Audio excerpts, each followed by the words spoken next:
TRVC Podcast'ine hoş geldiniz. Türkçe bir bölüm çekiyor olacağız. Konuğum Şahin Boydaş. Silikon Vadisi'nde seri girişimci ve yatırımcı. Onun için farklı bir perspektifi olacak. Çok heyecanlıyım. Hoş geldiniz Hoş Şahin bulduk. Bey. Teşekkürler çağırdığınız için. Sizi tanımakla başlayalım. Sizin geçmişiniz nedir? Silikon Vadisi nasıl buldunuz kendinize? Yatırımcı olma, girişimci olma yolunuz nasıl geçti? Ben biraz daha farklıydım, şanslıydım. Annem babam orada okumaya gidiyorlar Amerika'da. Babam MIT'de okuyor. Ben doğal olarak Amerika'da doğdum. 6 yaşımda geldim Türkiye'ye. Hatta ilk dilim İngilizce benim. Türkçeyi sokakta öğrendim burada. Doğal olarak da bilgisayarı vardı babamın. Çok erken yaşlarda yazılım ve girişimciliğe öyle bir adım atmış oldum. 17 yaşımda ilk burada bir cepdükkan.com diye bir e-ticaret şirketi kurmuştuk. O zaman Baskı'da vardı. Hepsi burada.com vardı. Yani ilklerdendir o Türkiye'de. Ondan sonra bir 3-4 girişimim daha oldu. İşte bir anda askerlik geldi. Kız arkadaşım vardı. Şirketimizi Beyaz Kutu vardı. O sırada Demsa'ya satılıyordu o. Hepsi gitti artık dedim. Bir de onlarca fikrim vardı. Hepsinin yapıldığını gördüm. Büyük şirketler haline geldiğini gördüm. Artık tamam yeter artık dedim. Geç bile gittim yani. Aslında 30 yaşımda gittim. Burada okudum. Koç'ta okudum ben. Koç Üniversitesi'nde okudum. Yani diyorum ki belki vatandaş olmasam herhalde liseden sonra giderdim bir şekilde ama vatandaş önce dedim ki bir sene sonra giderim, bir sene sonra giderim, bir sene sonra öyle 30 yaşımda gittim yani oraya. 13 sene oluyor 2011 yılında. Bir sene gezdim, Türkiye'den çıktım böyle bir sene bir dünya turu yaptım. Ondan sonra da Amerika'ya indiğimde $5.000 param vardı. Hakikaten tam öyle bir hikaye yani. Süper. Direkt Silikon Valley Bay Area'ya mı gittiniz? Şöyle aslında Michigan'da bir tanıdığım vardı. O bir fabrikatör birisiydi. O sırada bir satın alma yapıp modernizasyon yapıyordu. Dedi ki gel dedi. Biraz sana anlatırım Amerika'yı dedi. Dedim valla ben startup kuracağım. İlk angel investor'ım olursanız kabul dedim. O da dedi ne yaparsan yap ilk angel investor'ım ben olacağım dedi. 50 bin mi 100 bin dolar mı ne angel yapmıştı. Michigan'a gittim. 6 ay bir Michigan, 5 ay Michigan'da kaldım. Sonra San Francisco Bay Area. Bu 2000 değil 2011. 2011. Yok 2011 Ekim San Francisco. Tamam. 6 ay öncesi işte. Evet, Michigan'da 6 ay. Kışı görmedim. Kışı görmedim ben. O yüzden Michigan diyorlar ya soğuk. Ben hiç o kısmını bilmiyorum. Yani bana sorsanız Michigan göller. İşte herkes göllerde. İşte Michigan Üniversitesi. Michigan'ın hep güzel tarafını gördüm yani orada. İlk girişiminiz peki nasıl geçti? İlk girişim Movilala'ydı zaten. Hani o da bizi şey yaptı. Hatta burada geçen hafta mıydı? 2 hafta önce miydi? Sine Afra. Evet, ilk girişimim benim. Oraya gittiğimde de şey dedim ben ya. Dedim ki ilk defa böyle hadi gerçekten hani hayallerimizi takip edelim. İşte tam gönlümüzden geçeni yapalım diye. Ben de o zaman film tanıtımları izlemeyi çok severim. Dedim ki yani bu film tanıtımlarını nasıl daha izlendikten sonra etkili bir hale getirebiliriz? İşte sinemalara daha çok bilgi verip daha iyi marketing sistemi nasıl yapılabiliriz diye çok düşünürdüm. Movilala diye zaten sizin iki podcast önce bir önceki mi? Orası İngilizce çekilen bir bölüm Sine Afra ile. Sine Afra'nın hikaye anlatıyor. Siz o angel yatırımlar, melek yatırımlar yaparken siz ona ulaştığını diye güzel anlatıyor. Ben onu sormuştum işte eğlenceli yani ilginç bir girişimciyle ilk toplantınız var mı diye danışmanınız var mı diye onu anlatmıştı. O da şöyle oldu. Orada hakikaten çok brand name investorlarım oldu o işte. 3 tane milyarder. Mark Benioff, Milken Family. Ve bu sizin gerçi ilk girişim değil. Girişimi. İlk Amerika'da. girişim. Ama önemi yok. Amerika'ya gittikten sonra yani Türkiye'de ne yapar? Kimse de saymıyor zaten. Türkiye'de çok bu genel olarak da böyle. Türkiye'de istiyorsanız başarılı girişimcisinizdir. Başarılı iş adamısınızdır. Başarılı bir ailesinizdir. Hiç önemi yok yani. Bambaşka bir dinamik, bambaşka bir sektör, bambaşka bir ekosistem. O yüzden hiç o ilk startup ben hani deyince genelde ilk startup diyorum ve Türkiye'de de bir şeyler yapmıştım diyorum. Tabii o ekosisteme girince de o farkı da anlıyorsunuz. Yani mesela biz dünyanın en büyük 3. dizi ihracatçısı yapan ülkesiyiz yani baktığın zaman dehşet yani inanılmaz dizilerimiz var. Çok iyi bir dizi ekosistemi var. Şimdi oyun ekosistemi konuşuyor. Oyun ekosistemi var. Dünyada bir numaralardan biriyiz. Ama bir Hollywood değiliz mesela Türkiye'de dizide. Yani Hollywood hala orası yani. Aradaki fark o yani. O bambaşka bir level, bambaşka bir şey. Ve aradaki fark da bence orada insanların risk alma iştahı, insanların birbirine yardım etme asla. Yani Türkiye'de yakınına bile gelemez. Yani oraya gidiyorsunuz bir insanla tanışıyorsunuz. İşte ilk daha film sektörüne giriyoruz. Film sektörü de çok kapalı bir sektördür. Yani Hollywood zaten daha da kapalı. öyle baktığınız Ama zaman yine de size yardımcı olan ne kadar çok. Mesela Jim Molishak, işte o şimdi Sine Afra hikayesini anlatayım. Jim Molishak diye de bir yatırımcımız vardı bizim. O da HBO'nun başkanı, Yahoo'nun Entertainment'ın başkanında ve ya Warner Bros. Ya böyle büyük bir stüdyonun da Digital Entertainment'ın yaşlı başlı bir kişiydi. Dedi ki ya de sen Türk değil misin dedi. Türk'üm ya dedim. Niye senin hiç Türk yatırımcın yok dedi. Vallahi dedim hiç düşünmedim dedim yani kim yatırım yapacak Türkiye'den dedim. Bu da bir 2011. O sırada da arkadaşıma mesaj attım. Serdar Çınar. Dedim ki Serdar yani böyle böyle Jim Molishak yazdı. Bir de böyle çok bilinen, saygıdeğer bir adam. Dedi Jim Molishak bana yazdı. Dedi bir iki tane Türk yatırımcı mı alayım dedim. Ya zaten bir sürü de Amerikan yatırımcısı almışız. İş güzel. Hani güzel bir şeyi var. Hani Türkiye'den de herhalde yatırımcı alırım. Sen dedi ki ya ben birisini tanıyorum Sina abi. Tanıştırayım seni.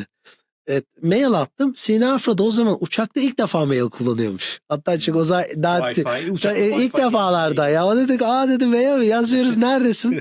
Buradayım. Tamam ben sizi Los Angeles'ta karşılayayım dedi. Şimdi ona yazıyoruz birbirimize yani Los Angeles'ta nerede olacak bilmem ne. Buluruz bir şey dedim. O da tamam dedi. İki saat bir şeyim var dedi. Ben o sırada San Francisco'dayım. 2 saatlik aktarması var. Los 2 saatlik Angeles'ta, aktarması var. San Francisco'dasınız. Aynen öyle. Bu arada bilmeyenler için yani 7 saatlik araba Tabii yolu yani. kadar İzmir gibi. İzmir'e gitmek. İstanbul-İzmir arası yani aynı. Ben hemen evden çıktım. Arabayla orada 2 yol var. I-5 ve 101. I-5'ten bastım. 6-7 saat sonra oradaydım. Erken bile vardım ben oraya. Sonra dedim ki bir girdim o terminale. İnce terminale de bakıyorum. Devamlı takip ediyorum. Hani uçak hızlanır falan. Ben de ona göre hızlanayım. Hangi terminal? Bir baktım terminale bir girdim. Bir tane oturacak yer yok. Ben de gittim. Şey de yok. Yani o zaman böyle acayip böyle bir... Çünkü orası ne yolcu karşılama Tabii, için tabii. hani gate'lere gidersiniz, kapıya gidersiniz orada oturacak yer var ama hani dışarıya çıkınca Tabii, o zaman bir bagajı de- alıyorsunuz, çıkıyorsunuz. Girdim baktım hiçbir şey yok. Ben de dedim ki onun yerine herhalde içeri gireyim. Hani para da harcamak istemiyorum. Business class bilet aldım. Tam Sinan abinin uçacağı uçağı. Hatta buldum ya da aynı terminalde. Ben business class aldım. Sinan abiyi karşıladık. Dedi ben geleyim sen nasıl geliyorsun dedi. Dedim business class aldım iade edeceğim işte sen. Girdiğimiz anda da. Full alınca o zaman. Tabii hemen özel iade hakkı da doluyor. En azından girebiliyorum. Girdik oturduk anlattım ve yatırım aldım. Yani baktığın zaman 6 saatlik yolculuk artı o şey çok hoşuna gitti. Yani oraya girip baktım hani oturacak bir yer yok. Business class bileti alıp onunla içeri girmem. O da O da dedi ki ya sen bunu çözebiliyorsan hani ilginç bir serendipity oldu orada yani. Güzel. O da ilginç bir fikirdi. O da. Hangi filmler tutacak, tutmayacak veriye Tutmayacak. dayanarak öyle bir Biz şey. aslında bir uygulama yaptık. Gelecek filmlerle ilgili, gelecek filmlerini takip etme. Bir de bir video teknolojisi geliştirmiştik. Web sitelerine koyuyorsunuz onu. Bir film geldiği zaman işte diyor ki ben bu filmle ilgili haberdar et beni. Tom Cruise'la ilgili haberdar et. Bu film stüdyosunun filmi çıktığı zaman haberdar. Oradaki bizim anlatımımız, düşüncemiz diyordu ki stüdyoların siz belki yüzlerce ürününü izlediniz. Yani o stüdyoyla belki 300 saat bir iletişimde bulundunuz ama kimse bilmiyor Universal'ı yani. Kimse Disney yani biliniyor da işte kimse Fox'u bilmiyor mesela. Ne yapıyor o zaman insanlar? 100 milyon dolar bir de harcıyor film stüdyoları. Biz işte onu nasıl daha az marketing parası harcarız diye arka planda dehşet bir data aslında hazırladık. Ve bir intent geliştirmiştik. Yani işte bu filmde bu tanıtımı izliyorsa bir de orada stüdyolar şeyi kanıtlamışlar. Her film tanıtımını izlediğiniz zaman o filmin ilk hafta bilet alma oranınız %11 artıyor. Matematiksel olarak kanıtlamışlar. Ve biz öyle bir hyper targeting yapmıştık ki Facebook üzerinden. Herkese aynı tanıtım Dünyada ilk- fragmanı göstermeyelim. Dünyada ilk bizim sayemizde, biz o zaman Disney ile çalışıyorduk. İlk bizim sayemizde birden fazla tanıtım yapıp biz onu super targeted bir şekilde Evet. Onu en çok Aynen öyle. çekecekse o Tabii. fragmanı gösterelim. o zaman da Facebook datasını kullanabiliyorduk. Classification'a göre. Facebook datasını kullanabiliyorduk. Öyle bir sistem geliştirdik ve film tanıtımlarını da alıp o teknolojimizi film stüdyoların web sitesine falan koyuyorduk. Hani bu da böyle akıl almaz. Bizi şey zannediyor. 200 kişilik film market ajansı falan zannediyor. Biz normalde işte 4 kişilik bir firmayız yani. 6 stüdyoyla da çalıştık biz bu arada. Bu girişimde de teknik bir ekibimiz Türkiye'de Hep var her mıydı? zaman. Benim bütün Tüm ekiplerim hep Türk. girişimlerinizde Benim bütün Türkiye'deki mühendislerim Türkiye'dir. her zaman. Türkiye'de çalışıyorsunuz. Ürün müdürüm belki, designer'ım. Belki bir iki mühendisim ama hep ben Türkiye'den uzaktan çalıştım. O zaman da diyor uzaktan çalışma falan yoktu o zaman yani. Hani remote work doesn't work. Hani remote Evet, uzaktan evet. çalışma çalışmaz diye insanlar söylüyordu. Biz ama hep uzaktan çalıştık orada. Hatta onun böyle şeydir yani, biz oraya insanları getirirdik. Bir tane engineering house tutmuştuk. Bir tane Amerika'da. 6 odalı havuzlu böyle. Hmm. İşte 10 mühendis oradaydık. Ve hepsi de şeydi, ilk defa. Çoğu ilk defa iş yapıyordu. Yani hepsi de bir junior'dır yani. Hani böyle bir senior mühendisimiz falan da hiç olmaz yani. Benim en son kurduğum remote team'de de öyledir. Hep junior'lara iş almışımdır. O zaman Türkiye'de girişimler, şirketler kurmuş olmanızın orada bir faydasını görmüşsünüzdür. Tabii ki, tabii. Çünkü o nasıl işe alınır, kimler işe alınır, nasıl Evet, alınır evet, vesaire orada bir tecrübeniz Türkiye'de 4 olmuştur. firmam olduğu için o zaten bana orada bir şey sağladı yani orada, yurt dışında. Süper. Movilalı zamanında da işte ilk Snapchat'e, işte Gifiket'e sattık biz şirkete. Gifiket de bizim teknolojimizi kullanarak Snapchat'e sattı. Snapchat de onu film stüdyoları için ürün haline getirdi. Gifiket'in Türkiye'de bir bağlantısı var mı? Hiç yoktu. Onlar tamamen Silikon Vadisi. O zaman da şöyle bir şey gelişti dünyada. Bu GIF'ler çok popüler olmaya başladı. Herkes GIF paylaşmaya başladı. WhatsApp'tan GIF gönderiyorsunuz. Facebook, o zaman Facebook Messenger çok popülerdi. Biz o sektörde böyle şey olduk yani, hani biraz bilinen, çünkü biz o zaman film fragmanlarını anında GIF'e çeken bir teknoloji yazmıştık. Film stüdyoları da onu çok hoşuna gidiyordu. Paylaşımını arttırıyordu, işte %500-600 paylaşımını arttırıyor. Doğru, o GIF'lerde çok popülerdi. Hep böyle kısa. Şimdi o sticker'a döndü. Şimdi herkes WhatsApp'tan birbirine gönderiyor yani. Biz ama dünyada onu ilk böyle geliştiren ekipler. Ben de işte Snapchat ilk exit'im olduğu için de baktım yani nasıl ben para kazanacağım. Yatırım yapmaya başladım işte. Amerika'daki ilk yatırımınız exit oldu. Ben çok ilginç bir şey yaptım. O da böyle değişik bir kafa aslında burada. Amerika'da 401 diye bir şey var. BES gibi bizim. Emeklilik fonu. Emeklilik fonu gibi. Aha. Buraya belli bir miktar para koyabiliyorsunuz. Normal yollardan işte $7.000. Başka yollardan da $50.000'a yakın başka bir yıllık şey transfer edebiliyorsunuz. SAP deniyor ona. SAP fonundan oraya da transfer edebiliyorsunuz. Ben oraya para dediler ki bana, hatta işte Michigan'daki abim demişti bana, dedi ki ne yapıp yap, maaş bile sıfır yazacaksan kendine o BES'ine para yatır. Evet. Bunu hakikaten yaptı. Ben de onu yaptım. O zaman işte şirket olarak yapınca da $21.000 kadar koyabiliyorsunuz. Tabi o zaman daha düşük. Şimdi öyle. Belki daha bile yükselmiştir şimdi. Her sene artıyor çünkü o enflasyon bazında. Ben de oraya işte birikmişti o zaman. 4 sene olmuştu. İlk yatırımımı onun üzerinden yaptım. 401k üzerinden. Betterment diye bir firmaya. Human Interest, pardon. Nasıl yapacağız? Yani orada 401k'yi gösterip oradan check yok. Onu yapamıyorsunuz. Keşke. Siz orada şey yapıyorsunuz. Check yazabiliyorsunuz 401k üzerinizden. Onların öyle özel bir şeyi var. Oradan check yapabiliyorsunuz. Daha sonra daha güzel oldu. Auto IRA diye bir firma çıktı. Auto IRA'de sizin AngelList'le entegre etti. AngelList size 401k üzerinizden AngelList'ten yatırım yapıyorsunuz. Sizin 401k yani emeklilik için ayırdığınız para startuplara doğrudan startuplara yatırım. Hayatı ve şimdi onu düşündüğünüz zaman da ve tesadüf. Peki orada nitelikli yatırımcı şartı koyuyor mu? Ya İngilizcesi ne oluyor Qualified Accredited Investor. Qualified Purchaser var bir de. Accredited Investor $200.000 gelir göstermeniz gerekiyor. Qualified Purchaser $5 milyon üstünde bir varlığınız olmasa o Qualified Purchaser oluyor. O böyle daha çok Elon Musk'ın firmasının adı neydi?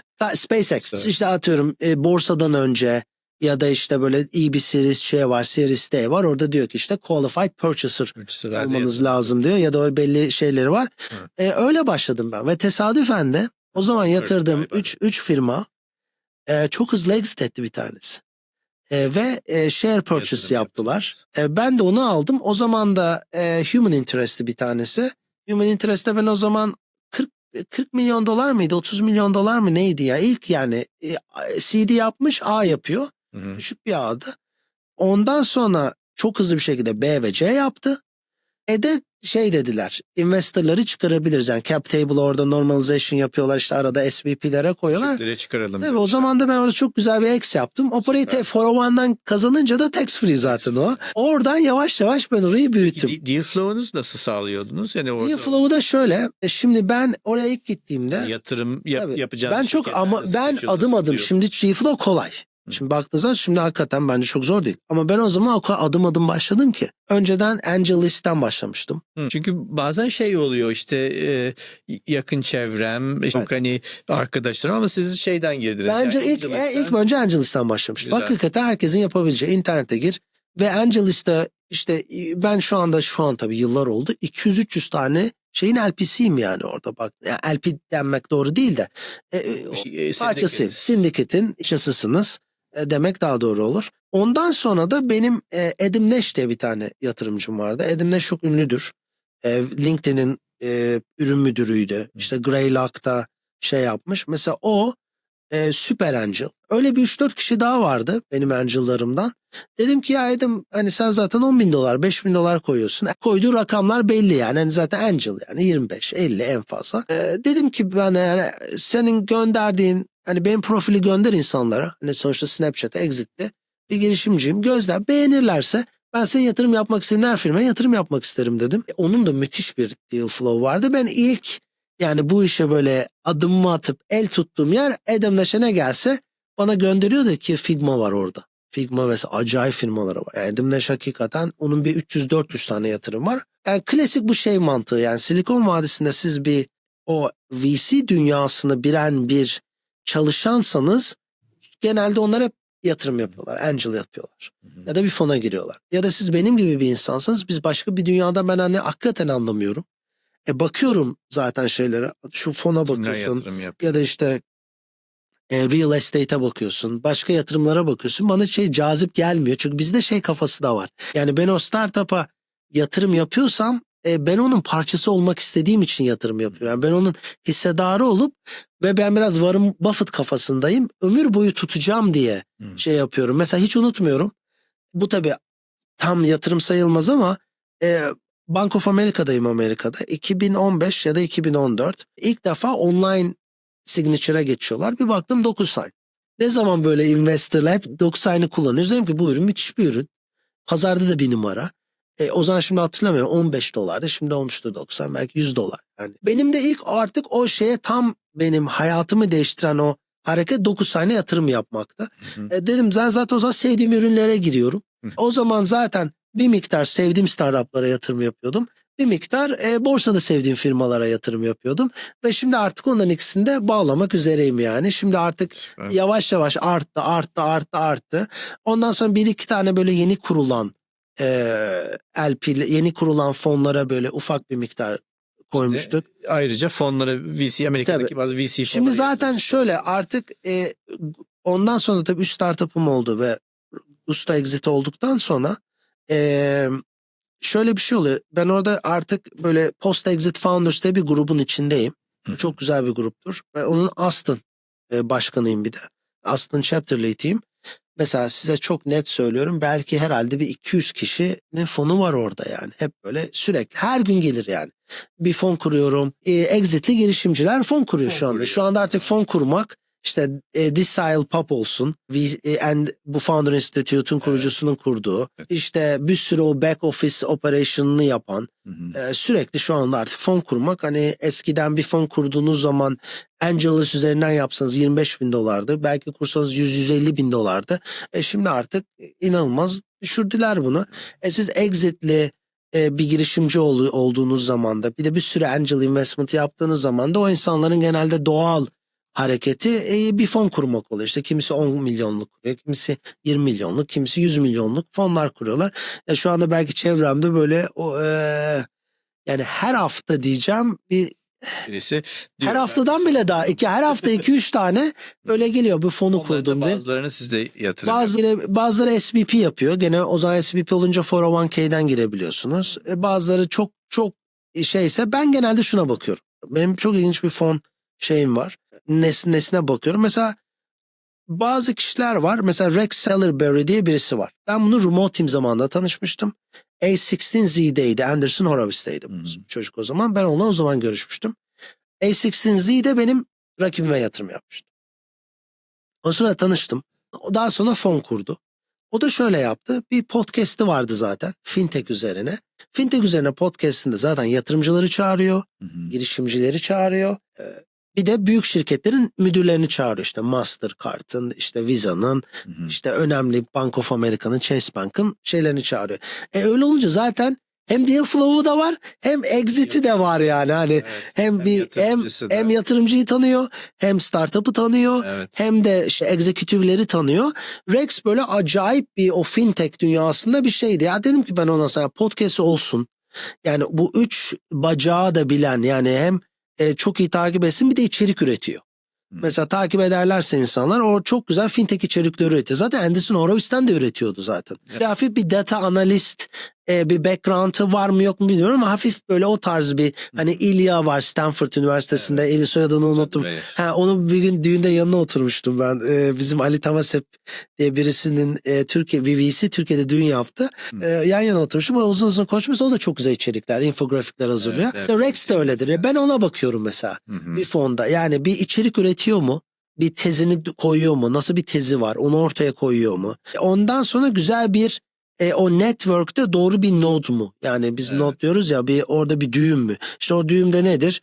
Investorları çok yakından tanıyor. Startupları çok yakından tanıyor. Bir de o sektördeki executive'leri de tanıyor. Çünkü podcasting new networking bence yani. Evet. O benim ilk şeylerimden biri oldu. Ondan sonra hep Fonlar. bakarken de öyle bakıyorum aslında. İşte diyorum ki ya bunun öyle bir network'ü var mı? Bir de sonuçta bir şey de var. Amerika'da o çok kullanılır. Mesela iyi bir avukat kullanacaksınız. Tamam, normal bir avukatlık firmasına gidersiniz, 3 kat para ödersiniz. Ama o avukat artık o firmadan çıkmıştır. Kendi practice'ini kurduğu zaman 1/3 fiyatına. İşte, şimdi bu VC'de böyle. Bu Anderson Horowitz'te çalışmış zaten yıllarca. Bütün o nasıl çalıştığı sistemi biliyor. Ondan sonra ilk fonu 10 milyon dolar. Sonra 30. Yani Horowitz en büyüklerden biri zaten, evet. Silikon Valley'de. Tabii, yani Greylock, Anderson Horowitz, Sequoia Capital, Benchmark, Essel, bunlar zaten o top tier. Oraya yatırım yapmak bile yapamayabilirsiniz. Çünkü o kadar para topluyorlar ki yani size sırası gelmez, ama oradan çıkan birisinin fonuna aynı kalitede olur, ama sizin Sequoia falan zaten oraya yatırım yapma şansınız. Bir de onlar family ofislerden genelde almayı seviyorlar. Yani şeyi çok seviyor onlar. Yani non-profitlerden. İşte üniversitelerden. Şimdi Amerika'nın mesela en büyük LP'leri hep üniversite şeyleri. Tabii, üniversite vakıfları Harvard 56 milyar dolar mesela. Kapatıyorlar zaten fonu, işte Sequoia'ydı zaten oradan aldıkları paralarıyla çok da iyi ama o top tier'lara girmek için hani o buradaki aile fonları vesaire girebilir. Bu arada bir küçük bir not, bir parantez düşürmek istiyorum. Yani bilmiyordum bu hikaye. Bu çok güzel bir hikaye. 401k yatırım yapıp ondan sonra oradan startuplara yatırım yapmak. Biraz da seviyorum. Oradaki ekosistemle buradaki ekosistemlerle de yaslamak vermek. Buradaki işte bahsetmiştiniz. İşte BES bireysel emeklilik sistemi de var. Oradaki iki ilginç unsuru, biri işte devlet matching yapıyor. Şimdi 30 mu oldu? 30'a kadar. GSF'leri de yatırabiliyorsunuz. Ve de GSF'de yatırım yapabiliyorsunuz. Yatırım yapmasanız bile bütün fonların %2 mi 3 zaten arka tarafta bir GSF'ye yatırım yapıyor zaten. Hani aynı allocation gibi, demin bahsediyorduk, o Amerika'daki endowment'lar hani %5'i VC'ye allocate ediyorlar. Burada da o BES fonlar da aslında fonun içinde de bir böyle küçük bir VC allocation da yapıyorlar. Buradaki güzel şey şu, o 401 şöyle çalışıyor. Siz onu, örnek veriyorum, Türkiye'de AngelList'e benzeyen ne vardır? Belki Startup Fon var, değil mi? Startup Fon gibi bir yere ya da bunun gibi AngelList'ler olduğunu düşünün. Startup'ları anlatan. Oraya cüzdan gibi bağlayabiliyorsunuz bunu. Yani mesela işte AngelList'te seçtiğiniz firmayı, kripto mu? 401k'inizden orada Alto IRA ile entegrasyonu var. Süper. Oradan Alto IRA entegrasyonuna basıyorsunuz. O sizi Alto IRA'ya gönderiyor. Onlar çok güzel entegrasyon yapmışlar. Benim belki öyle bir 50, 60, 70 belki tanesine. Onun üzerine daha bile fazlasını onun üzerine yaptım. Çok büyük kolaylık sağlıyor zaten o. Alto IRA'nın de yatırımcısıyım bu arada. Hani bunu görünce de ne kadar güzel bir ürün. Yani evet, hep bir taraftan da Amerika'nın hani fintech dünyasında eski kalan işte hala kağıt, çek kullanıyor olması tarafları var, ama güzel bir entegrasyonlar şeyler de var. Hani bizde henüz olmayan. Mesela başka bir fon var, o çok hoşuma gidiyor. Plural diye. Buna para yerine hisse verebiliyorsunuz fona. Şey olarak onu söyledim. Hani değişik nakit haricinde bir yatırım için, işte bir borsa. Yani BES'i orada, yani şimdi mesela buradaki BES'in problemi şu. Bankaların ekranlarına bakıyorsunuz. Yani o fonu zaten bilmeden yatırım yapamazsınız oraya. Ya o fonu bileceksiniz. O banka üzerinden yatırım. O mesela garantinin ya o GSF'ye besinin ekranı şu kadar ya. Buradan böyle aşağı yukarı yapmaya çalışıyorsun. Mesela orada meta fonu yapmışlar. Basıyorsun meta fona yatırım yapamazsın diyor mesela sana. Yani yabancı fona. İşte başka bir bankaya giriyorsun. Yani o kadar çirkin arayüzleri var ki. O yüzden zaten Midas gibi firmalar çok popüler oluyor. Evet. Yani o Boşluğu dolduran da var. evet yani ya ama o BES için birisinin hakikaten güzelleştiren hani o GSF'nin yatırım yaptığı startup'ı da güzel bir şekilde anlatan hani işte o startup budur, şu şey budur. Bir de Amerika'da invest etmenin şöyle bir güzelliği var. Şimdi buradaki fona bakıyorsunuz. Her fonun ayrı bir avukatı, ayrı bir tasarımı var, ayrı bir dizaynı var arka yapısında.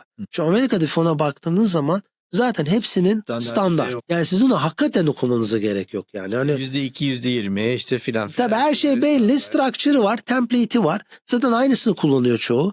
O zaman baktığınız zaman subscription agreement deniyor ona. Üyelik agreement deniyor ya. Subscription agreement deniyor ona. Bakıyorsun zaten subscription agreement. Hepsi aynı zaten yani.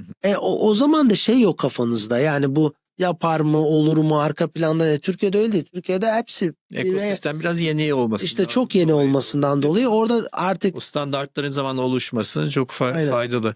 Ha bu arada şey diyecektim. FonMap diye bir girişim de var Türkiye'de. Şimdi o GSYF'ler yani Türkiye'deki VC fonlarının secondary market oluşturuyor. Veya doğrudan yatırım yapmak istiyorsanız o GSYF'lere onun bir platformu oluyor onu yapmak için. Bakalım nasıl ilerleyecek ama güzel bir girişim. Şey var. Orada çok mesela en ilginç geçenlerde böyle duyduğum şey vardı. Bir tane fon var. Sizin startup'a yatırım yapmışsınız. Diyelim seed'e yatırım yaptınız. A yaptı mesela. Ama siz orada proratanızı follow edemiyorsunuz. Yani orada bir hakkınız var. Siz tekrar yatırım yapabilme hakkınız var ama o aradaki işte diyelim siz 5-10 bin dolar koymuşsunuz. Artık o gitmiş. Şu anda 1,5 milyon dolar koyma. Onu yapamıyorsun. O hakkı onlara veriyorsun. Onlar da sana %1, %2 komisyon veriyor. Çok iyi startup'a girdiğim zaman proratiyi kullanamazsam onlara verdiğim çok oldu yani. Bu arada konudan konuya atlıyorum ama Mubi'lerle konuşuyorduk. Efe Çakarel tanıyor musunuz? Evet tabii. Mubi'nin kurucusu. Evet. Yine biz filmi seviyoruz. Birden fazla girişimcinin çıktığı bir coğrafya. Güzel. Ama az tabii yani baktığınızda 3-4 tane sinema startup. Sinema startupları zor zaten. Ben onu öğrendim oraya gidince ya. Silikon Vadisi'nde sinema işi yapılmaz yani. Hani, Los Angeles'ta yapacaksın. Los Angeles'ta da yapılır ama Silikon Vadisi hakikaten B2B üzerine çalışan bir yer. Yani business to business. Yani siz software yapacaksınız ve bunu firmalara satacaksınız. Yani siz bütün baktığınız zaman aslında o firmaların çoğu hani aradan da tamam consumer, son tüketiciye yönelik ürünler çıkmışlar ama arka planda makineyi döndüren B2B startupları yani. Hele bir de yapay zeka dünyasında çoğu genelde B2B startupları yani baktığınız zaman. Onu biliyor yani o playbook'u biliyor. İşte satış ekibi nasıl kuracaksın? İşte 1000 tane firmaya nasıl gidilir? 10.000 tane firmaya nasıl gidilir? Tamam daha sonra mid market olduğunuz zaman 100.000 firmaya nasıl gidilir? Onu işte zaten aradaki büyük yani Amerika ile bütün dünya arasındaki fark şu. Hakikaten çok ilginç bir şey bu. Şimdi tabii bizim çok fazla franchise'ımız var artık ama şimdi bakıyorsunuz adamlar McDonald's, Domino's, Pizza Hut, işte git Burger King yüzlerce sayarsınız böyle. Hiçbiri kendi lezzeti değil. Değil mi? Bugün siz bir tane Pizza Hut kurmak isteseniz bütün dizaynına kadar benzer bir şey yaptırırsınız. İçindeki adamı doldurursunuz, ürünü de bulursunuz. Ama bu ne yapmış? İşte onu playbook haline getirmiş. Buna playbook deniyor, oyun kitabı. O playbook'u da almış, her tarafta bunu uygulamış. Yani her şeyini yazmış olduğu için de bir franchise kültürü olmuşlar. VC'ler de böyle, startuplar da böyle. Yani o zaman da ne yapmış? Bunun bir growth playbook'u var. Bir satış ekibine bir script adeta veriyor. Yani script mecaz. Öyle ama script. Çünkü hani böyle okuyacak bir şey o kadar basit değil ama hani taktik işte ne yapılacak? İşte hangi tür firmalara gidilecek? Onlara şu tür firmaya hangi mesaj verilecek? Vesaire. Yani tam böyle uygulayabileceği bir satış stratejisini. O da Amerikan futbolundan geliyor. Çünkü onların en popüler futbolu Amerika futbolu için o hep kitapları oluyor onların. Stratejiler oluşturuyorlar büyük aslında. Bir kitapları var. Bakıyor işte 325 strateji yapacağız. Bizim futbol gibi doğal bir akışta oynanmıyor. Strateji. Oyun durduruluyor. Ondan sonra bir başlanıyor ve orada teknik direktörünün imkanı var orada. Hani bak arkadaşlar şöyle yapacaksın, sen orada koşacaksın, sen burada koşacaksın ve onlar önceden hazırlanmış şeyler. Silikon Vadisi'de öyle çalışıyor baktığınız zaman. O zaman şeyi yakalayabiliyorsunuz. Pattern matching deniyor ona. Paternlerini yakalayabiliyorsunuz. Mesela ben şimdi bir yatırımcı olarak startuplara baktığım zaman belli baktığım şeyler var yani. Hani bir de ben böyle aman aman riske, mesela Jude Gomila vardır. İlk çeki koyabiliyor. Ben öyle bir yatırımcı değilim. Yani normal, artık orada yeni başlamışım. İşte geçen sene en çok ama angel yatırımı yapan yatırımcı seçildim. Lenny diye birisinin. Ünlü bir podcaster'dır. Lenny Kravitsky mi? Evet. O Ürün product management konusunda. Product Manager'da beni Angel'lara bakarken, evet, o 2024 Most Active Angel Investor'ı beni seçti. Bir de oraya yazdı yani. Hiç ben tanımıyordum, duymamıştım, ne alaka diye. Ama şirketini satmış. Onda belki onun podcast'ına da çıkacağım. Türkiye'den selam. Şimdi o niye ilginç o Lenny? Çünkü ben mesela ürüne bakıyorum. Yani diyorum ki işte örnek veriyorum Cloudflare. Ya diyorum ki alan adında DNS, şimdi çok teknikle girmeyeyim de, alan adında bundan daha iyi bir servis yok yani. Ya ben bugün buna angel investor olarak da girerim. Yarın öbür gün borsa şirketi olduğu zamandaki, şu anda borsada, hiç düşünmem. Çünkü diyorum ki ya bunun pazarda bunun yakınından geçebilecek bir rakibi yok. Şimdi bizim startuplarda hani o büyük bir avantaj. Siz burada girişimci, yatırımcı olduğu zaman ne yapabiliyor o zaman? Ya go to market stratejisinde çok fazla yardımcı olabiliyorlar ya da dinamikleri anlayabiliyorlar. Şimdi ben geldiği zaman önüme Angelis'tan ya da bir şeyden bakıyorum, founder'lar iyi mi? İyi. İşte ürünü nasıl? Ürüne bakıyorum. Bu founder'lar bu ürünü yapabilir mi? Bana Edim Neş öğretmişti. Yani product market fit, product founder market fit. Yani ben ona bakıyorum yani. Product founder market fit, bir de ben o ürünün bir parçası olacak mıyım? Yani hakikaten ben bunun böyle ortağı olduğum zaman gurur duyabilecek miyim? Ona bakıyorum. Hatta birkaç firmada çok komik şeyler oluyor. Firmaya yatırım yapmışım. Sonra yatırım yaptım, unutuyorum. Bir daha yatırım yaptığım da oluyor. Bu Angelis üzerinden tabii. Yani Angelis'e gezen. Bakıyorum, o ne güzel bir firma açtım. Gidiyorum, o Angelis'i söylemiyor onu. Böyle bir firmaya 3 kere yatırım yaptım oldu yani. Demek ki tutarlı en azından. Evet, karar tutarlı. Bir de ben bütün o gördüğüm ekranları yapay zekaya hep screenshot alırdım. Copy paste ederdim kendim için. Çünkü Angelis'e paylaşamıyorsunuz. Ya da işte biz size attığı zaman paylaşamıyorsunuz. Ben onları ama hep yapay zekaya koydum. Bir de ben hepsini takip ediyorum manyak bir şekilde. Bütün yatırımların bir Excel'de. De hangi gün yatırım yapmışım, şu anki piyasadaki en son aldığı yatırım ne, şu anki işte... Ve şey demiştiniz, o 150 tane yatırım yapmışız, 26'sı unicorn. 26'sı unicorn, 7 tanesi battı. 7 tanesi battı. Evet, batacak olan olacak yani. Ve ama işte orada hiç beklemediğiniz firmalar kapanıyor. Yani çok beğendiğim firmalar vardı ikisinden. Kesin diyordum. Yani ikisi kapandı mesela. Jetty diye bir firma vardı. New York'ta kirayla ilgili. New York'ta kira bulmak çok zor. Sonra kapandı. Çok şaşırdım mesela. Evet. Hiç beklemediğiniz firmalar çok iyi noktaya gelebiliyor mesela. Hani o yüzden bir de bu iş biraz bulk yapmak lazım. Ama şimdi burada şöyle bir güzellik var. Türkiye'deki yatırımcı international olarak AngelList'te yatırım yapabilir. Oradaki fonlara, oradaki syndicate'lere başvursa hepsi çoğundan kabul alır. Orada güzel bir mesaj yazmak lazım tabii. Yani çoğunun minimum $1000 zaten yani. Hani bugün Discord'da $5000, $10.000 Series C'sine, D'sine girebilirsiniz yani. O kadar çok güzel firmalar ki tabii onu bilmesi de, öğrenmesi de gerekiyor. Yani piyasayı da takip etmesi gerekiyor. Yani normalde sıfır, hiç startup girmemiş yatırımcı gelirse yanlış startuplara yatırım yapar. Ama biraz takip ediyorsa, ben hep söylerim ya, 3-5 sene, 3 sene içinde çok iyi bir güzel deal flow'a sahip olabilir bizim yatırımcılarımız. Tamam, Angel üzerinden yapmak istemiyorsa da bunun playbook'u bence Amerika'da zaten her dakika yeni bir fon kuruluyor. Ve kağıt üzerine çok başarılı insanlar fon kuruyor.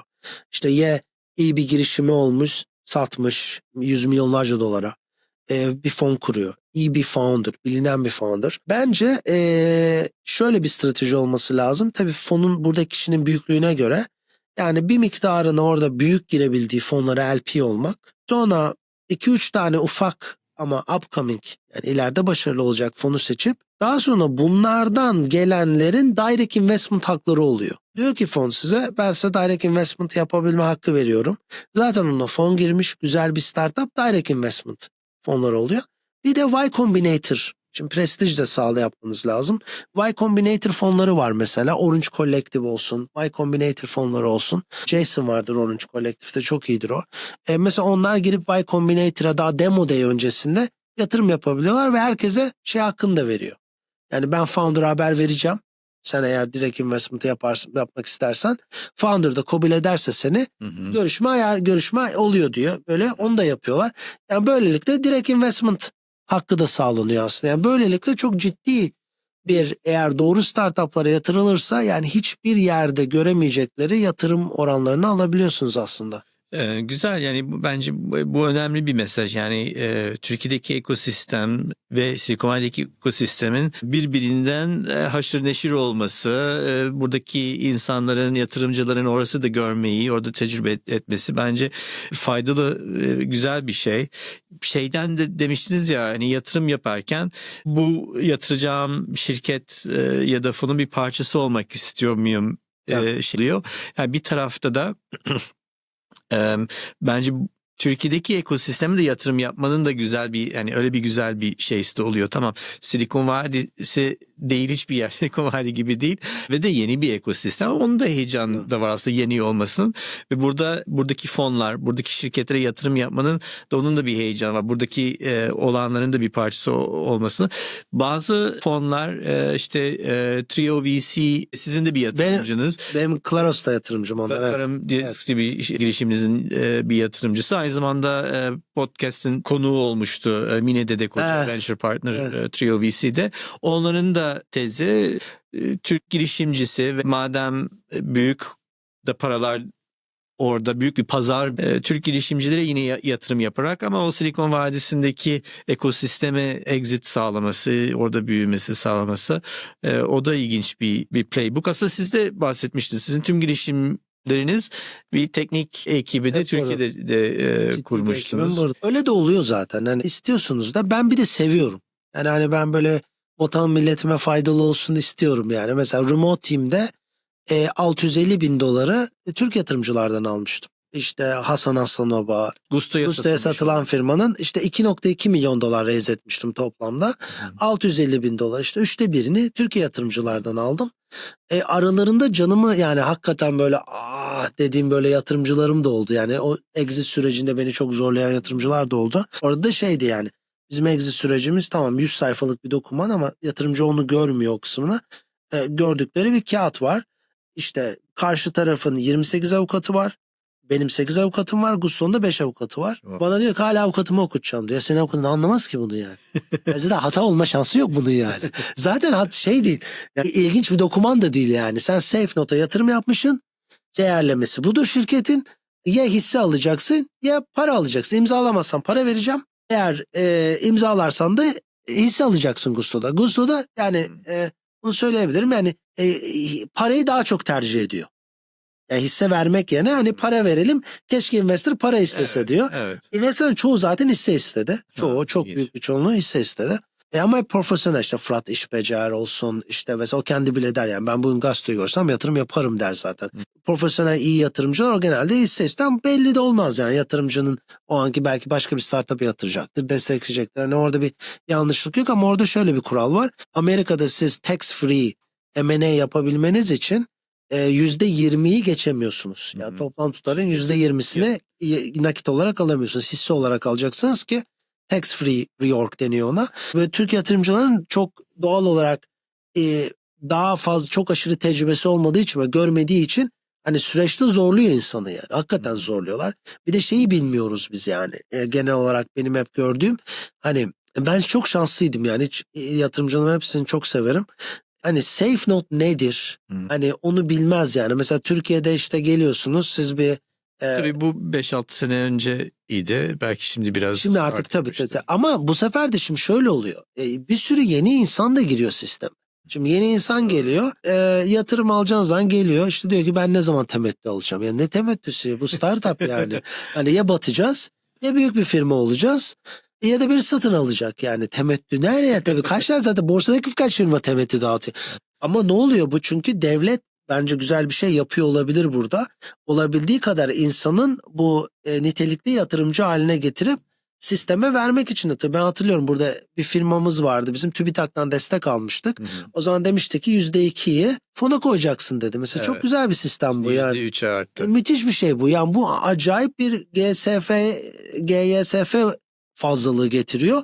Şimdi buradan da bir sürü çok güzel plan. Mesela bu dünyada hakikaten yok bu kavram yani. Evet, bu teşvik Çok güzel bir ekosistem olarak çok güzel bir orada bir altyapı var yani. Onu inşallah daha da iyi noktaya ama getirir. dediğiniz gibi bence hani önemli bir benim bu sohbetimizden çıkardığım şey o Türkiye'deki ekosistemde bu standartların zamanla oluşması ve böylelikle hani süreçlerin hızlanması, işte 100 sayfalık doküman o kadar her tarafın avukatının, hani tabii ki avukatlar devreye girecek ama belli standart Tabii. anlaşmalar olduktan sonra mesela safe standart bir anlaşma Evet. Amerika'da yani birkaç sayfalık basit bir o standartlar oluşunca o zaman süreçler de hızlanıyor, güven artıyor.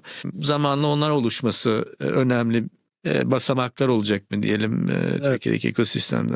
Mesela Amerika'daki VC'lerin çoğunun LP agreement'ları benzer zaten birbirine. Yani yeni bir kurulan fon zaten Decile Hub'dan alıyor.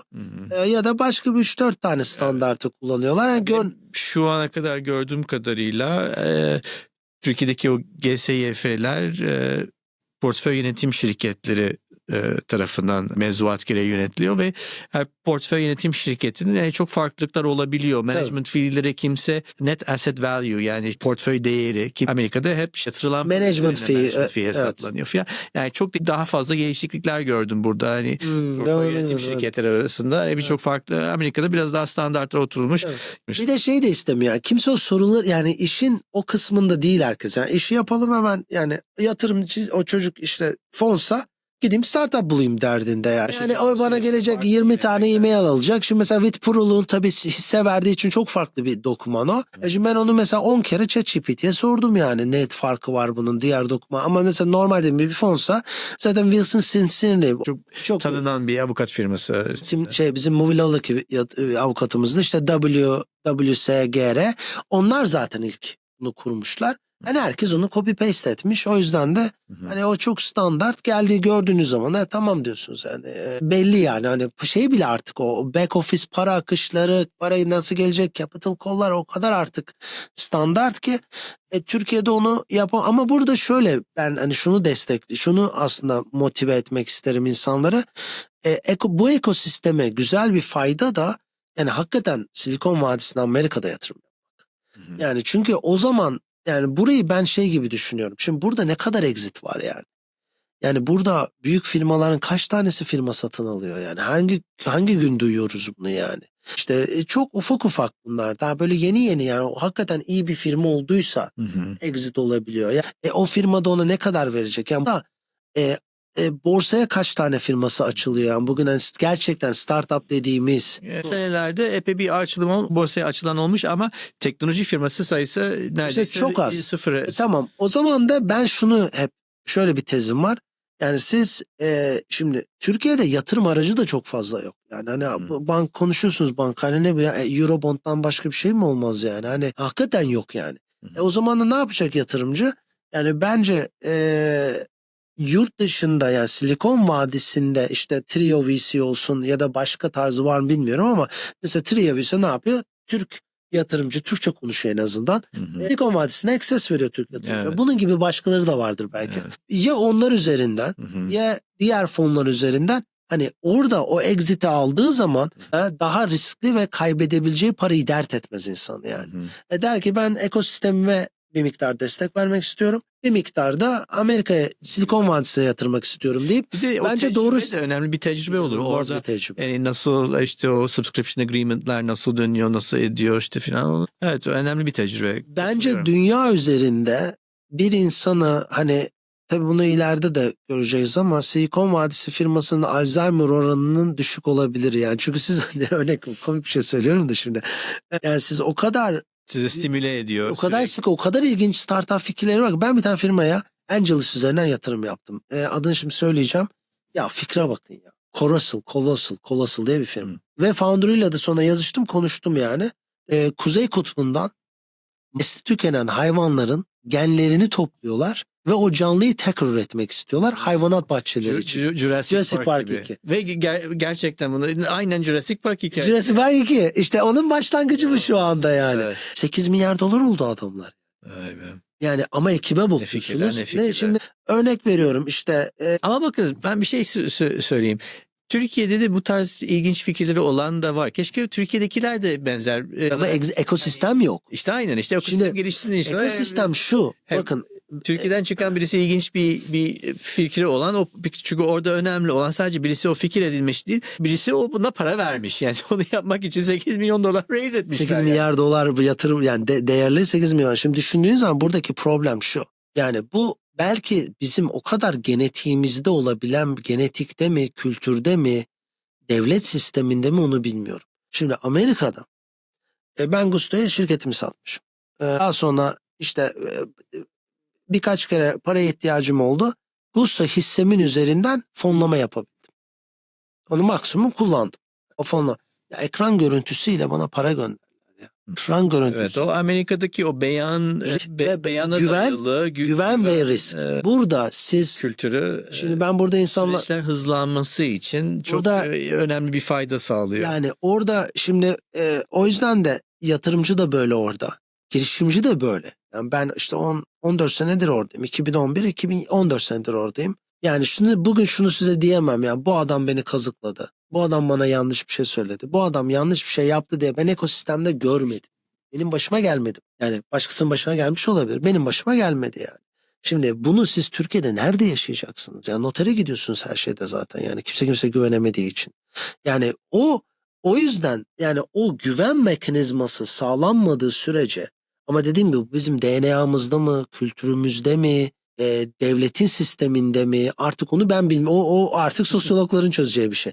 Şu Amerika'da ne yapıyorsunuz? Önce güvene dayalı olduğu için önce insanlar size güveniyor. O zaman da güvendikleri için de siz o zaman şey yapabiliyorsunuz. Ve şeyi de biliyor insanlar, yani kötü bir şey yaptıkları zaman hakikaten başına bir şey geliyor. Bir de orada bence tenkit ve eleştiri kültürü de yok. Burada tenkit ve eleştiri de çok fazla var. Yani o da şeyi getiriyor insanlara, daha fazla şey yapmasını da, riske de girmesini sağlıyor. Çünkü o tenkit etme, kötüleme, o tip şeyler de yok. Ya bu üç şeyi birleştirmeniz lazım ki oradan böyle çok çılgın fikirler çıkabilsin. Yani risk capital'ı da yok yani. Kültür önemli olduğuna çok inanıyorum. Yani Andrew McAfee'nin kitabı vardı, Geekway diye. O da şunu savunuyor.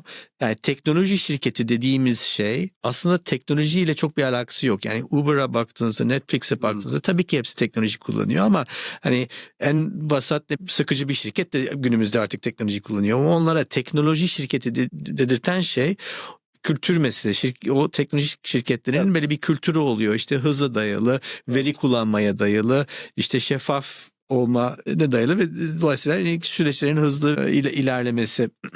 Şirket içinde geçerliyse de ekosistem içinde geçerlidir. Bir ekosistemin Silikon Valley gibi gelişmesi için o benzer bazı kültürlerinin de edinmesi, işte o güven, fazla evet eleştiridense pozitif, olumlu tarafına bakmayı vesaire. Bakalım, yani dediğim gibi Türkiye'deki ekosistem yeni. Çok sadece Türkiye değil yani. Bu dünyanın her yerinde böyle bu. Silikon Valley her yerde dışında bir sürü yeni gelişen yani. Yani bu sadece Silikon Vadisi'nde var bence. Evet. Yani dünyanın hiçbir yerinde yani böyle işte bir şey daha yok. Londra'ya, işte ne bileyim Barcelona'ya vesaire baktığımızda yani aslında yarışır vaziyetteyiz. Onun için hani mesela benim toplamda işte 4 startup'ım için 100'e yakın yatırımcım oldu. Benim bir tane Avrupalı yatırımcım yok. İşte istedikleri farklı, risk algıları farklı, soruları farklı. Hani benim konuştuğum ya sadece hakikaten Silikon Vadisi. Ben yani Silikon Valley örnek almak yani en güzel şey. Oradan öğrenelim. Oradan bence hız ve dediğiniz gibi ürün hızı, ürün geliştirme olup bu, yani bu topraklarda bu ülkelere uygun, işte gaming'de popülerleşiyoruz. Hani o alanlarda o ekosistemleri yapmış. Şimdi Silikon Vadisi yapan ne? Çünkü bilgisayar çipi üretmişler. Bilgisayar çipi içinde hakikaten semikona ve çok büyük paralar harcanması gerekmiş. Çok büyük paralar yatırmışlar ve çok büyük paralar kazanıp o çip bir platforma entegre olmuş sonunda da. Bir sürü yazılımlar çıkmış. Aynı modeli de alıp büyütmüşler ve şimdi onlarca trilyon firma var mıdır ama artık trilyonlarca dolar değerinde bir sürü firma çıktı artık yani. Ama o altyapıyı kullanıyor. Şimdi o ekosistemden faydalanmış. Şimdi Türkiye'deki ne yapması lazım? Şimdi Türkiye'de düşündüğünüz zaman bizde ekosistem ne? Bence hakikaten gaming bir ekosistem olabilir. Olma üzerinde. Fintech'i, bankalarımız çok yenilikçi ama bankalarının dışarıya API kısmında çok iş yapmaları gerekiyor. Hı hı. Yani siz Amerika'da mesela bir borsa Robinhood'a girdiniz. İşte oraya çıt diye bankanızı bağlayabiliyorsunuz. O request atıyor, onu onaylıyorsunuz. Para eden o entegrasyon çok güzel. Daha Türkiye'de o Hı hı. entegrasyon yok bankalarda. Yani bir fintech platformu da olabilir Türkiye yani. Hı. Üzerine bence Türkiye defense'te çok başarılı. Yani Evet, o da savunma bizim sanayi. bizim mühendislik kafası ona uygun yani. Hızlı, en pahalı değiliz, en ucuz değiliz ama orta kalitede bir şey yapabiliyoruz. Bir de biz bence kültür olarak koruma hissiyatı var bence bizim genlerimizde. Hani o şeyimiz var. Ama orada o sektörde tabii ki yani baktığınız zaman orada savunma sanayisi olacak, devlet olacak ama Amerika'da şu anda ilk defa Adronul ve birkaç firma sayesinde o savunma sanayisi Amerika'da kapalıydı. Hı hı. Sadece işte Boeing'seniz, Evet. işte Northrop'sanız bir 3-5 firmaya ana yönetiyorlardı. Lockheed Martin'sen. İşte şimdi Anduril girdi oraya. İlk defa 6. firma oldu. Diyorlar şimdi Türkiye'de de belki o yapılar kurulursa biz bence hardware ve software'in birleştiği yani robotik drone'da dünyanın ilk 3'e, ilk 5'ine girebiliriz. Onu sağlamalıyız. O zaman da turnü sağladıkları zaman o zaten bütün o diğer ekosistemi besliyor. Yani bizim orada işte yani bütün bu sistemin çalışabilmesinin tek nedeni investor'ın yatırdığı parayı normal şartların 2-3 katının üstünde alması lazım. Şimdi Amerika'da faiz %4-5. S&P'ye para yatırdığınız zaman historically %10. İşte %10 borsanın da ilk 500 firması. Yani Amerika'ya yatırdığınız zaman ilk 500 firmaya yatırdığınız zaman %10 alıyorsunuz her sene. Kötü bir para değil. Siz biraz üzerine yapıyorsanız %15, startup VC ortalamasına en iyilerinin %29. Yani şimdi baktığınız zaman normal devletin 6 katını veriyor. O zaman değiyor. Borsanın da 3 katını veriyor. Şimdi Türkiye'de bunu sağlanabilmesi için bu gaming ekosisteminin, fintech ekosisteminin bence en iki ana ekosistemimiz bu çünkü ve defense ekosistemlerinin her birinin bir tane de değil. Şimdi Amerika'yı başka çalıştıran bir şey. Siz her konuda belki 100 tane uzman bulabiliyorsunuz. Kimse de ego olamaz. Çünkü zaten ya o en iyi uzman değil ki aynı adamdan 50 tane var yani. O kadar çok firma var ki. Gaming'de Türkiye geliyor o noktaya. Şimdi eğer biz 10 tane gaming unicorn'u çıkarıp 100 tane 100 milyon dolar üstünde firma çıkarırsak demek ki o ekosistem oluşmuş artık. O zaman da gaming'e yatırım yapan kişiler o return'ü o zaman %10, %15, %20 şimdi siz o zaman faizin konuşulduğu %50'nin olduğu bir yerde ne dedik 6 katını Tabii. aldığınız bir dünyada %300 demek bu ya Türk lirasına göre. Gerçi güzel exitler olmuştu işte o insider exit olmadı henüz ama gerçi partial exitler yapanlar oldu orada. Peak Games güzel return'lar belki %300 aşanlar var mı? Tabii vardır. Mutlaka vardır. Ama işte ama bunun adedinin yükselmesi evet, gerekiyor. evet. Yani bunun adedinin yükselmesi yani şimdi bugün Amerika'da baktığınız zaman 2000-3000 tane VC yatırımı alan firma var. Bugün her gün 3-4 tane exit oluyor Amerika'da. Evet, Belki daha fazla o Crunchbase'e. Şimdi orada ama biz de şunu kısıtlamamalıyız bence firmalar.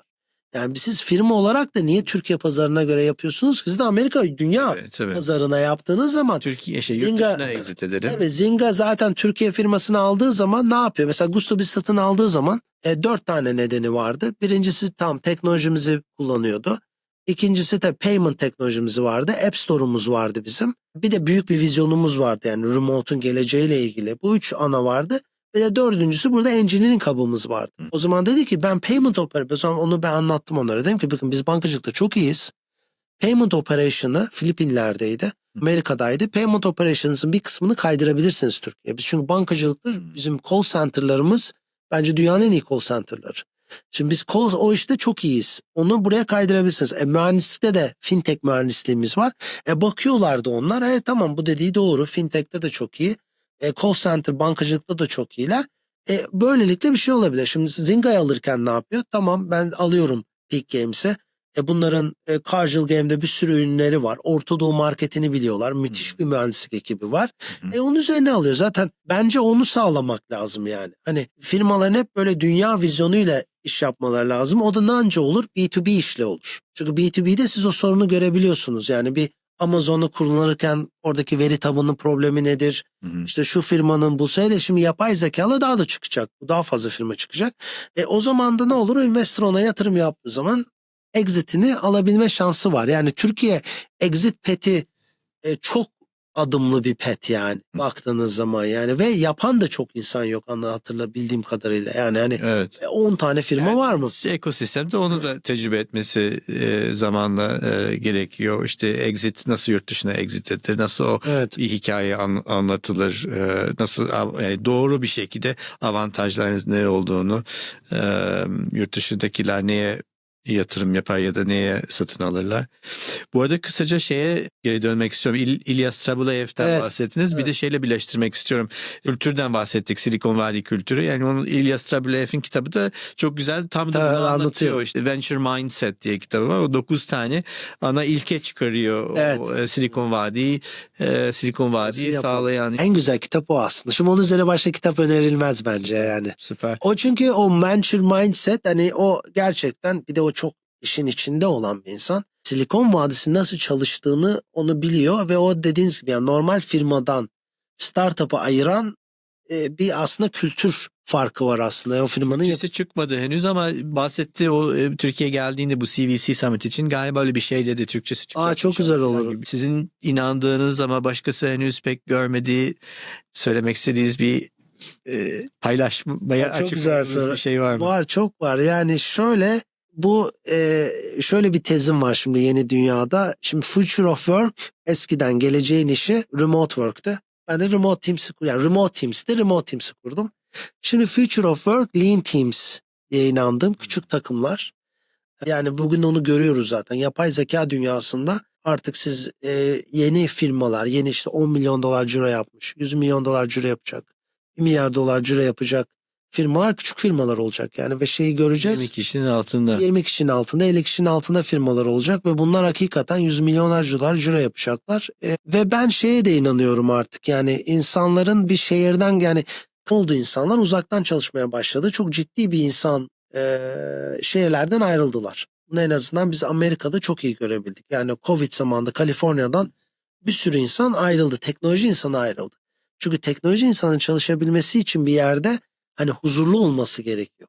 Yani gerçekten bakıyorsunuz yani Kaliforniya'da çıkmış ya. Kaliforniya dünyanın en güzel ikliminin olduğu yer ya. Her zaman tişörtle geziyorsunuz ya. Kışı yok. San Jose'nin Palo Alto'nun adam akıllı yani.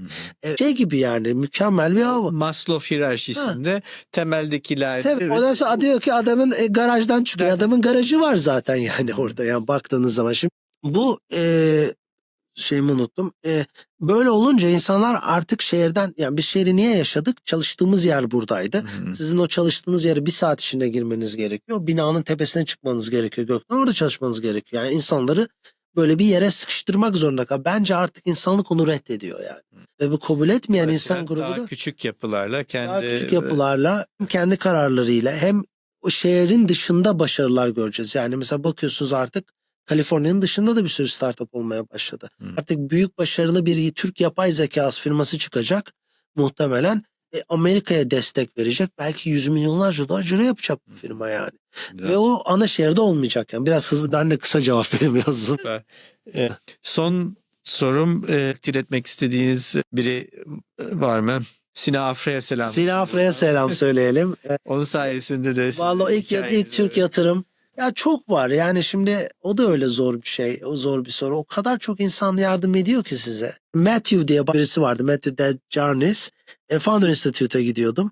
Founder Institute'da co-founder arıyordum o zaman. Dedim ki böyle bir insan arıyorum ben. Dedim manyak mısın? Nasıl bulamazsın böyle bir insan? O zaman o benim orada mail atmıştık. Matthew geldi. Dedi ki ben tam aradığın gibi insan tanıyorum dedi yani. Yani aslında hayatımıza baktığımız zaman o kadar çok böyle o insana yüzlerce tanıştırma, yardımcı olma aslında büyük etkisi çok oluyor. Büyük. Yani her dakika kaderimiz değişiyor yani. Da değil. Tabii. Ne bileyim makam veya hani değil. Başka güç de değil. O network insanlara yardım etme, insanları doğru kişiye tanıştırma.